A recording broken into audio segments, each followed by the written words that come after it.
বিশ্বজুড়ে চমকে দিয়েছে আরও একটি নির্মম হত্যাকাণ্ড। নিজ বাড়ির সামনেই গুলি করে হত্যা করা হয়েছে জনপ্রিয় হলিউড অভিনেতা জোনাথন জোসকে।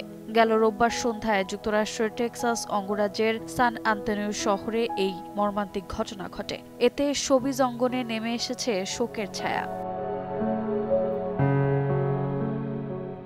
গণমাধ্যম সূত্রে জানা গেছে, সেদিন সন্ধ্যা ৭টার দিকে টেক্সাসের সান আন্তোনিও এলাকার এক বাড়ির সামনে গুলি চালানোর ঘটনা জানতে পেরে দ্রুত সেখানে পৌঁছে স্থানীয় পুলিশ। ঘটনাস্থলে গিয়ে তারা অভিনেতাকে রাস্তার পাশে গুলিবিদ্ধ অবস্থায় দেখতে পায়। ইনসেক্ট রিপেলেন্ট মাস্টার ব্যাচ যুক্ত আরএফএল ওয়ার্ড্রোব, কাপড় যত্নে রাখার নাম্বার 1 সলিউশন। সান আন্তোনিও পুলিশের তরফ থেকে জানানো হয়েছে, ঘটনার দিন জোস তার প্রতিবেশীর সঙ্গে প্রচণ্ড তর্ক বিতর্কে জড়িয়েছিলেন। এরপরই প্রতিপক্ষের একজন অভিনেতাকে গুলি করে হত্যা করেন। অজ্ঞাত সেই ব্যক্তি গাড়ি করে যাওয়ার সময় জোসকে লক্ষ্য করে কয়েক রাউন্ড গুলি চালায়। ইতিমধ্যে সন্দেহভাজন এক ব্যক্তিকে আটক করেছে পুলিশ। রোজা চৌধুরী, সময় সংবাদ।